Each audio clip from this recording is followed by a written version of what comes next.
On this week's episode of Be More Super, the podcast, if you've been watching YouTube, you need to get on this show. It's absolutely fantastic. It's called Wayward Guide for the Untrained Eye, and we've got one of the stars with us, Kate Wiles. Welcome to the show. Hi, thank you so much for having me. It is a pleasure. How are you? I normally check in with the guests before we get on with the interview. How is everything with you where you are? Is everything positive and rainbow butterflies? Thank you for asking. I mean, aside from the global pandemic, everything's pretty good. Good. I'm so happy to have Wayward Guide finally coming out. We actually shot it 3 years ago, so it's been, Wow. People have been anticipating it for a while, but now that, obviously the pandemic has hit and that has been terrible, but now that nobody's really been able to make anything, it's nice to have the show that we did years ago to put out right now and to give our audience something to look forward to and something to watch each week. And me too. Like, it's been really nice for me to have something to get excited about. And how crazy is that? 3 years ago. So you must be really, really remembering all these questions you're being asked and trying to remember back 3 years ago, because I couldn't do it. It's a challenge for sure. So there's a podcast component to the show, and we made that this past summer. So that feels a lot newer and fresher. And of course, like for that, we had to kind of revisit the show, and like we all watched it together to sort of get it back into our brains. It's really interesting that it's been a long time coming, and some parts are in the past and some parts are in the not so distant past. So we're going to go on to the show very shortly, but I wanted to ask a few questions about you, because it really intrigues me. Anyone that wants to get into this business of acting, because it's a tough profession. It really, really is. What got you into acting, and what drives you every day? Man, what a big question.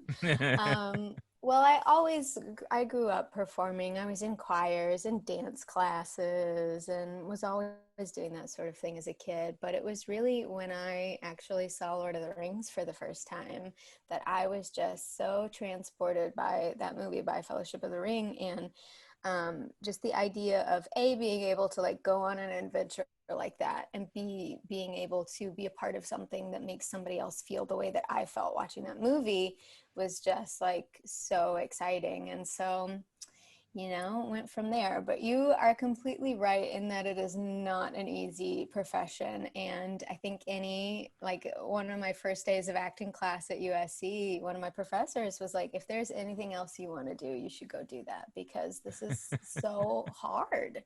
And of course, when you're an acting student, you're like, yeah, I know, but like, I'm going to be fine. Which of course, like, no matter what, I think even the most successful movie stars, there are certainly downsides to it, and times that are dry and times that are difficult to keep going. It's just been an ongoing lesson. And I think the difficulties about this career and like this industry are something that I personally have tried to be pretty candid about with my audience, because I think it's a little silly that like society's kind of fabricated this idea of like all actors have this like glamorous life, and that is so not true. And same with like other artists, musicians or whatever it may be. Like pursuing a creative field is definitely a difficult thing to do. So just try to be honest about that. And how do you find auditioning? Because I've got to say, I've seen some call sheets, some audition sort of call sheets, and some of the things they ask for parts are shocking. The very, there was one for a commercial, and they wanted an Asian person, but they didn't want the I forgot what they call it, where you haven't got any eyelids. I saw that. I saw and that it was on person Twitter, about and that. that And is it's pretty shocking. wild. Yeah, it's pretty wild that like we're in 2020 and that's still happening. But same with, being a woman, and like I've seen so many casting calls that are just very, whether it's like uh, must have a perfect body and looks like this and classically beautiful, must be, it's just like all about what they want the actress to look like, or like demanding that the actress be okay with nudity for like $50 a day, which, like, whatever, if somebody's okay with that, that's fine. I personally would hope to get paid more than $50 a day to do a nude scene. But yeah, it's crazy. It's definitely wild that like we've come so far in so many ways, and yet this is still a problem in the industry for sure. But do you enjoy auditioning, or is that something that you wish you could? I mean, do you enjoy auditioning in person or doing self tapes? Which one do you prefer? That's so funny. Just literally like 30 minutes ago, my boyfriend, my partner, said to me, he was like, wow, remember auditioning in person? Can you believe we would like drive all the way across town and like it takes up 2 hours of your day? Which of course, during the pandemic, we have not been doing that. We've been doing all taping from home. There's good and bad sides to each option. It is frustrating to drive all the way across town, which in Los Angeles can take you an hour. And then you get there and you wait for another half hour, and then you go in and you're in the room for 5 minutes and you do it once, and then they go, great, thank you. And you're just like, what? I hope that was okay. Whereas with doing a self-tape at home, obviously, like, you have a lot more control and you can do it as many times as you want. And I think ultimately I prefer that, but it can be like a double-edged sword, because you can just kind of go crazy doing it over and over and over again, trying to make it perfect. And you have to know when to stop and go, you know what, I'm just going to send this in. Like, it is what it is. But yeah, auditioning it's tough, but you have to sort of learn, not necessarily that you have to learn to love it, but you have to learn to be okay with it and find the joy in it, because that is truly what an actor's job is to audition. Like, getting the part is the perk. Most of what we do is audition. So. And obviously resilience is definitely up there on one of the qualities of being an actor. How have you dealt with rejection? Because a lot of acting, a lot of auditions is the rejection part of it. How do you deal with that after you audition? Do you just forget about it, and then if you get that call, you get that call? I think that is the trick, is that you mostly have to just forget about it. But yeah, it takes time, and it's still something that, like, it sucks, because every time you get an audition, especially if it's something that cool, something that you'd really like to do, you just you fall in love with it a little bit, and you start to imagine, like, ooh, like, what will my life look like if I get this? And like, oh my goodness, this job pays really well. I could buy whatever it is I need to buy, or I could like pay off some of my credit card debt. And you start to imagine what your life is going to be. And then of course, every time that you don't get it, that you kind of have a little heartbreak of like, this world that you envisioned for half a second is not going to happen. But I think it's something you just get used to over time. And yeah, you just have to not think about it.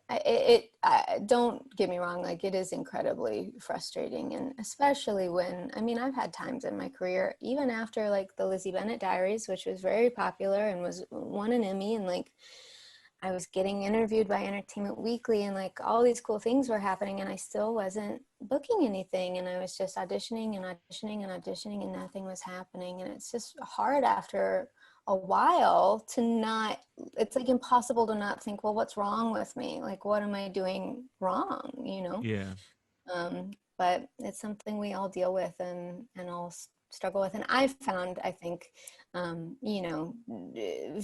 focusing on like creating my own stuff, or working with my own group, Shipwrecked, and a lot of my friends do this as well, like producing stuff on your own, just so you have something else to focus on, so that you're not constantly like hanging all your hopes and dreams on whatever audition you get that week. It's really beneficial. And are you originally from LA, or did you move to LA? I'm from Arkansas. Yeah. Okay. So I moved to LA when I went to USC for college. See, I haven't got a clue where that is. That's totally fine. Is that like the middle, or is that in to the the left? middle? It's technically part of the South, but Okay. it is more in the middle. It's like the northmost part of the South. And it's in the middle of the country, and it is not a very exciting state. Sorry, Arkansas, I love you. It's only about 2 million people, you know, in comparison to LA, which is like 10 million people. And what was your first impressions of when you went to LA? Because like I ask everyone, you know, people say the streets are paved with gold and you'll find your dream and you'll become Marilyn Monroe before you know it. I mean, realistically, Yeah. I, Well, I had a friend I had a friend that went to LA and he said that he was scared stiff the majority of the time driving around that's fair. LA. You know, Yeah, the what driving is was your scary. first impression of Well, LA? I first visited when I was looking at colleges when I was Mm, in when I was a teenager in high school, and I don't know, I just was so idealistic and had this huge dream built up about LA in my brain, and I just knew that that's where I wanted to be, and nothing could change that. I still feel that way. I mean, I've lived here for a few years now, and you know, obviously there are things about it that are terrible, and the traffic is awful, and you know, there are things about any place that are not great, but it's still my favorite city. And I think there's a lot of cool things about LA. I personally like that I'll never get bored. There's so much culture. There's so many places to go eat. There's so much to do. There's so much to see. And so many people that live here are from other places. And so it's just this wonderful sort of like bunch of people who have come out here trying to pursue what they love and what they want to do. And yes, I think LA gets a bad rap about like, you know, everybody being self-centered. And like there are people like that. There are people like that anywhere.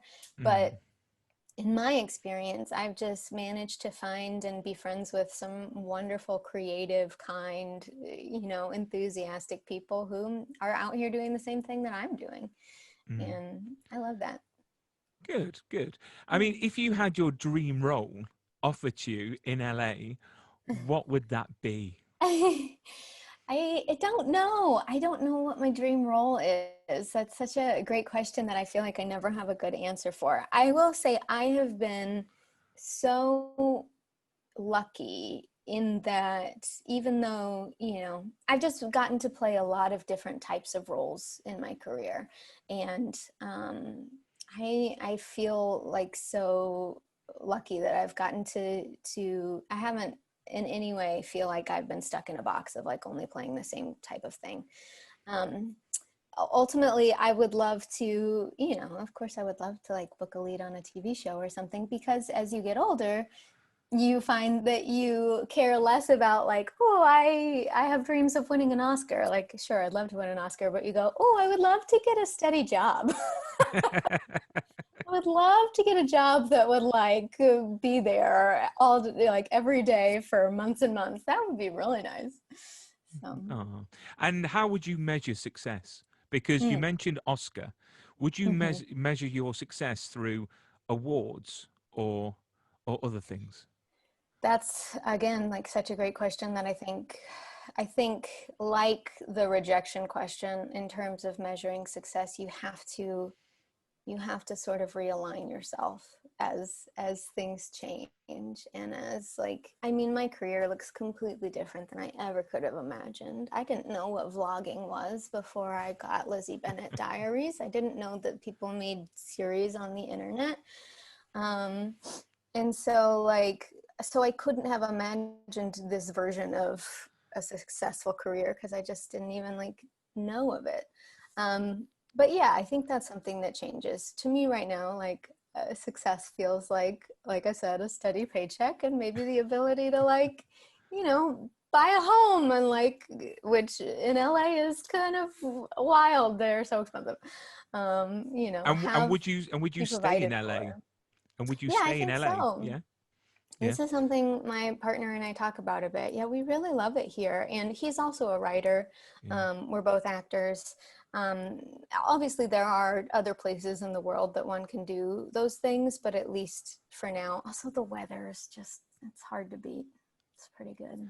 Yeah, but you get earthquakes You do. and you You get do. forest fires and it just seems That such a is scary true. place.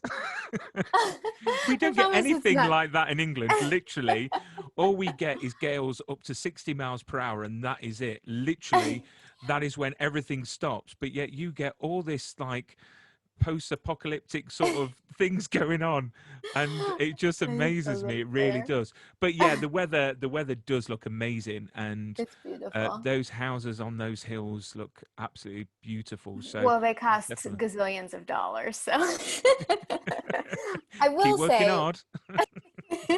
I will say I do love London. We actually were in London at the beginning of this year, and I studied abroad there when I was in college. And that is a place that I could maybe be persuaded to live someday. But again, it's very expensive. So You see, me, I would live in America, really, because I've been to Texas, I've been all over the East Coast, that's absolutely love fun. it, and I Mhm. just think the culture out there and going to non-touristy places is the key, Mhm.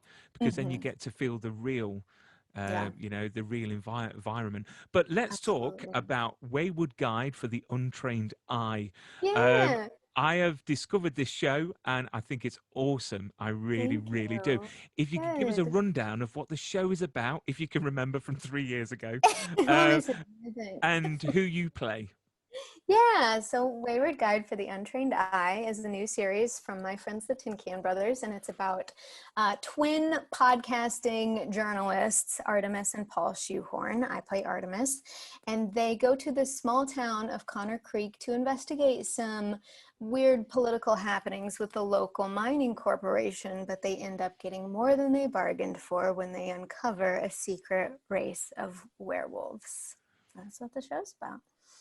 And you know what? It is fantastic. And I've got to say, the great thing about the YouTube web series is that the episodes are quite short, Mhm. but they're fully packed. They really Yeah. are, and it's Mhm. such a funny show. It really, really is.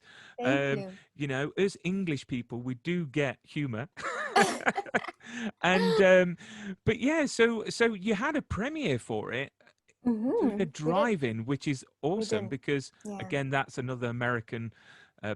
pastime, Uh-huh. which we're starting to adopt over in the UK. Yeah. How did that go? It Having a was drive-in great. premiere.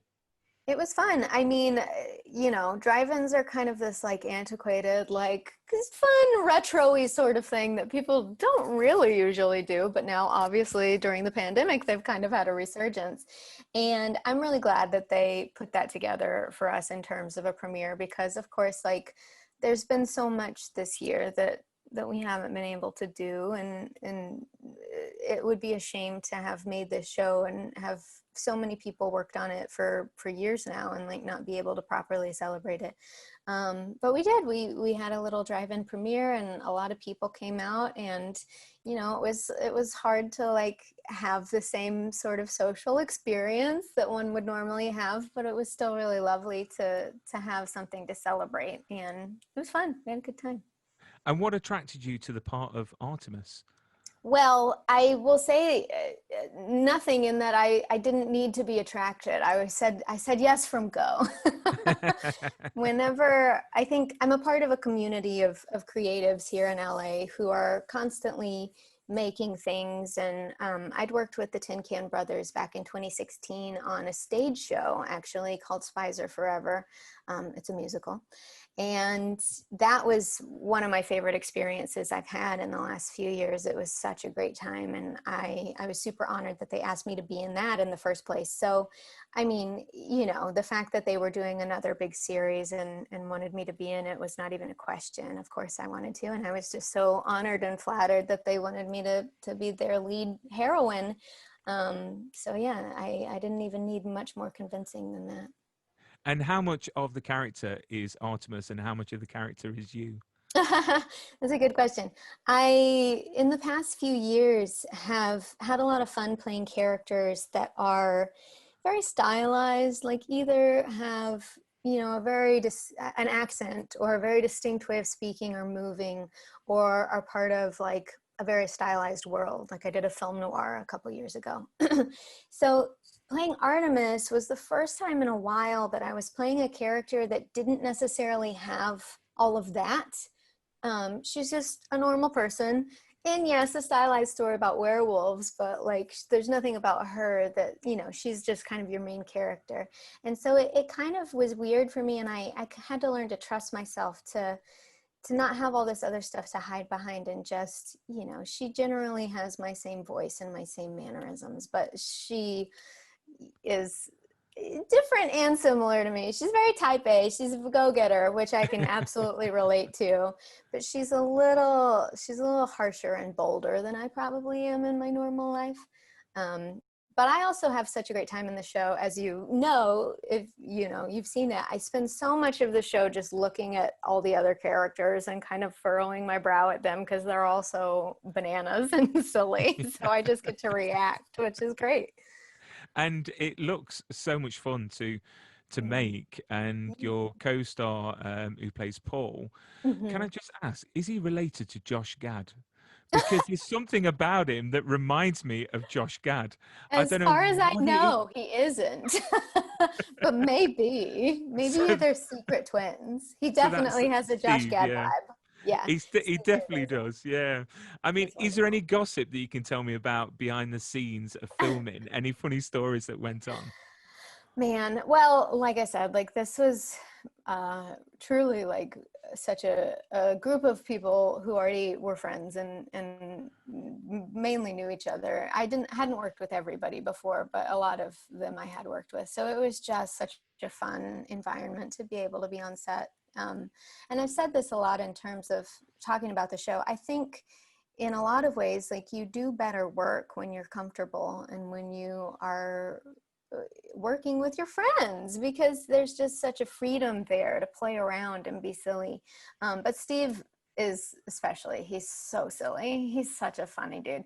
And he's so great. He's so positive. Man, it was real cold when we were filming, and I'm sure I complained quite a lot. And I don't think I ever heard him complain once. He's just such a sweet person and makes every day on set fun. He was constantly doing like Instagram stories and pulling everybody else into them, being so silly, and it's great. And he's got a big beard, so I've never heard Yes. anyone with a big beard complain about being cold, to be fair. That's true. That must be it. That must be why. Yeah. So why do you think this was made for YouTube and not a channel over in the States? Well, they did try, and that's part of why it took 3 years for it to come out, is that they spent a lot of time after they filmed it sort of meeting with different companies and trying to get it picked up by some other digital platform, or, Netflix or what have you. And I think that's been a really interesting, just the digital world is evolving so much these last few years and continuing to evolve. But I will say, I mean, obviously I'm biased because I've been a part of quite a few independent YouTube productions at this point, like Quibi, like all these other Go90, all these other platforms that have kind of started and failed. I think they need to pay more attention to the things on YouTube that have been successful and sort of take a cue from those things a little more. I find that all these companies are just going like, oh, well, we can do digital too, which sure, but like, I wish they would hire more creators that have, rather than like film creators who are, don't get me wrong, great at what they do, but film is a completely different medium. And there are so many creators who have been making series on YouTube. I mean, I did the Lizzie Bennet Diaries 8 years ago in 2012, and it's got millions and Wow. millions and millions of views. Hire some of these creators who have experience in this particular medium. And anyway, that didn't really answer your question, but Tin Can, has been making things for YouTube, just in the same way that I have a group, Shipwrecked Comedy. Like right now, we've been making things for YouTube for the past few years as well. I think ultimately the goal is to eventually move beyond YouTube, but you can't find a better place in terms of engagement and an active community than there. And that's what I was going to ask next, was about Yeah. Shipwrecked. Yeah. Yeah, because there's some familiar faces from that in. Yes. Am I right in Wayward Yes. Guide? Yes. Yeah. So the vibe I'm getting from Wrecked is very much Saturday Night Live. Oh, You've got a really? group of great actors Mm-hmm. coming together, and you Mm-hmm. obviously are doing other things and doing sketches and doing Mm-hmm. shows, Mm-hmm. Mm-hmm. and I just think it's fantastic because it's like up Thank and you. coming stars that potentially you could be the Chevy Chasers and the Dan Aykroyds, and you know, looking back, which is Thank you. fantastic. But what is the group all about, and what Shipwrecked? yeah, Yeah. what do you do? So we do historical literary comedy content for the internet, which is pretty niche. But it was started by, I call her my sister-in-law. We're not, Sean and I aren't married, but we basically are. We've been together for almost 7 years. Starting by my partner, Sean, and his sister, Sinead, back in 2013. And they are from Salem, Massachusetts, or near Salem. So they've kind of grown up with a love for spooky things, and she loves Edgar Allan Poe, and he has kind of become our flagship character, although we do a lot of other things as well. But yeah, so we brought Joey Richter, who's one of the Tin Can Brothers, on to play Ernest Hemingway in our project Poe Party 4 years ago, as well as Lauren Lopez, who's also kind of from that Star Kid group. And through that, we've just all become great friends, and Sean and Sinead are both in Wayward Guide.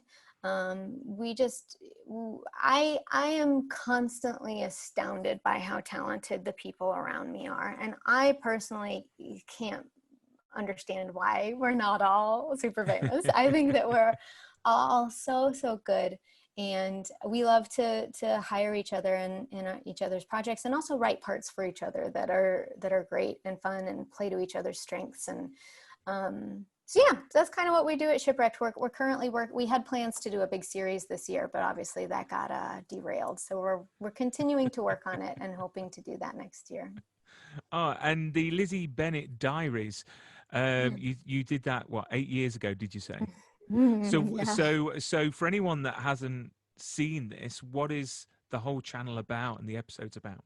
Yeah, great question. So the Lizzie Bennet Diaries is a vlog adaptation of Jane Austen's Pride and Prejudice. And it was, at the time, extremely innovative and groundbreaking in that it was the first time sort of a classic novel had been told in this way. And after it, a lot of other creators were inspired to play with this medium. In fact, Shipwrecked did their own vlog, where Edgar Allan Poe has a vlog called A Telltale Vlog, and that was what first drew me to them. But yeah, it was a really, really interesting experience. I got to play Lydia Bennet, who is somebody I never thought I would ever be the right choice to play. And the show went on for a full year. There are 100 episodes. It's actually the longest recorded adaptation of Pride and Prejudice. Even though all the episodes are 5 minutes long, there are so many of them that it's altogether over 8 hours long. Wow. And yeah, it was a joy. It was such an amazing thing to be a part of. And it's completely shaped my life and my career since then. That is awesome. And no lentil soup in sight, because I have seen that sketch with the lentil soup with the Pride and Prejudice book. Um, I'm so embarrassed. Yeah, speaking of Shipwrecked and Tin Can Brothers, that's what we did that together. This is how much of friends we are, and we like to work together. We did a dueling sketches last year for Buffer Festival, which is a YouTube sort of film festival that happens in Canada that we've gone to the last few years, and it is it's unlike our normal fare, that is for sure. and then School of Thrones, which I think is Yeah. absolutely awesome. And do you know what? Thanks. My wife was convinced the person that played Littlefinger was the real guy. He looks just like him.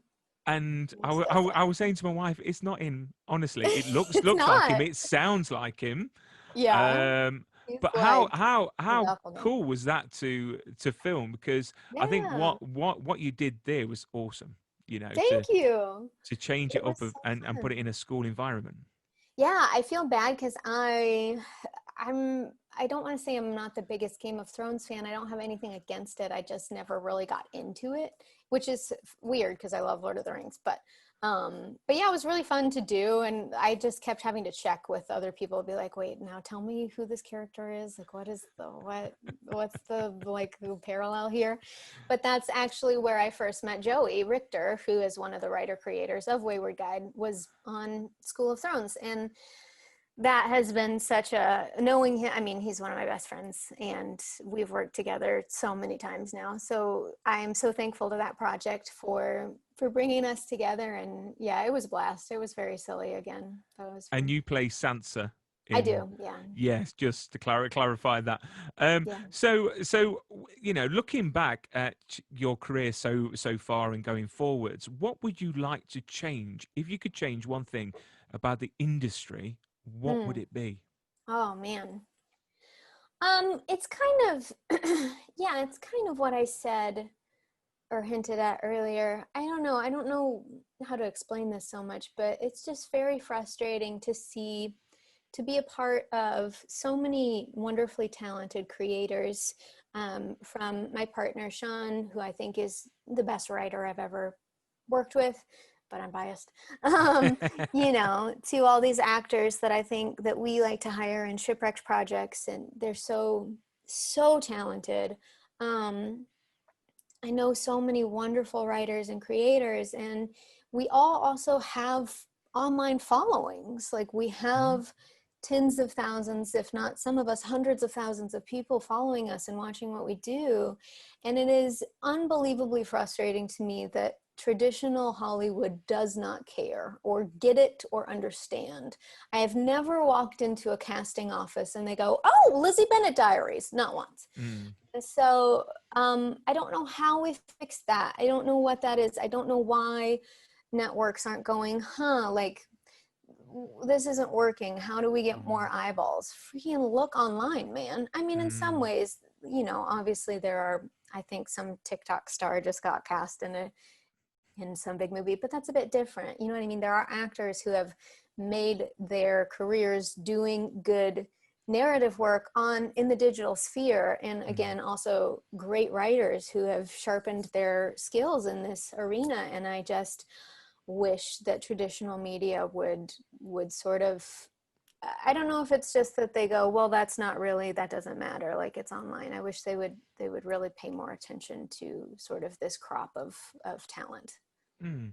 And it's very similar to like the music industry because, Mm-hmm. a lot of artists now are cutting out the big people above and going in independent, you know what I mean? Mm-hmm. Releasing it Mm-hmm. themselves. So it's a bit Mm-hmm. like Mm-hmm. the Tin Can Brothers, with putting it onto YouTube Yeah. themselves. So they're Yeah. bypassing. But again, it's all Yeah. about money. It's all about Yeah. funding. It's all about, Yep. putting that in to create these amazing, shows, Yeah. you know? But that's the thing, like we being sort of these independent content creators for digital spaces, like we have had a lot of success with kickstarting and crowdfunding. Wayward Guide was kickstarted, and we all like have audiences that will pay money to help us make what we want to make, but there's a limit to what we can achieve in that way unless we become just like, I don't know, Smosh famous.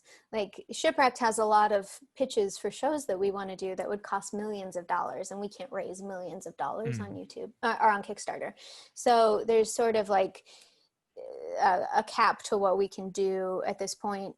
So I hope that, like I was saying, like networks who do have all this money will sort of realize like, ooh, I can give these internet or these independent creators a fraction of $1 million, which to them is like nothing. We could Mm. make so many shows with that. And the fact that we have proven that we have thousands of people who will pay $5 or $10 or $20 to see what we're making, like those Mm. people are going to follow us there. So yeah, I don't know. That's my dream. I hope that can start to happen. And they just need to listen. They just need to Yeah. open their eyes and see, Yeah. because Yep. they're renewing so many shows that I just Mm-hmm. think shouldn't get renewed, and then they're Mm-hmm. not renewing shows that should get renewed, and Yeah. it's just. Well, it's just a big round table, isn't it, with people in big leather chairs making the decisions, and they're Yes, not it actually is. looking at the audience. It is. So you talked earlier on about coming over to London. Yes. I'm from Nottingham, so it's where Okay. Robin Hood's from. That's the Yeah. best way to describe it. So you know what? I thought I'll play a quick game before we Okay. end the interview. So I'm gonna. We've got some regional sayings, and Okay. I want to see Oh if boy. you have a clue of what they are. Some are Oh regional boy. sayings, some are items.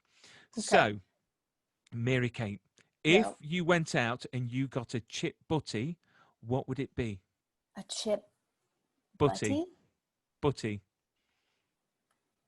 I have no idea. Well, a chip is like a fry, right? Okay. Am Yeah. I on the right track? Yeah. You're halfway there. I don't know. So it's a chip cob. You know, a bread roll Uh-huh. with chips in it, and it's got butter inside. Yeah, Oh, chip cob, chip cob. that sounds great. If I said, Mary Kate, you're being Mardy, what would I be assuming? Mischievous? No, No. no, it means that you're having a little tantrum. You know, you're being a bit of a diva. You're being Oh, I see. Mardy. I've See, never we heard say that that. in Nottingham.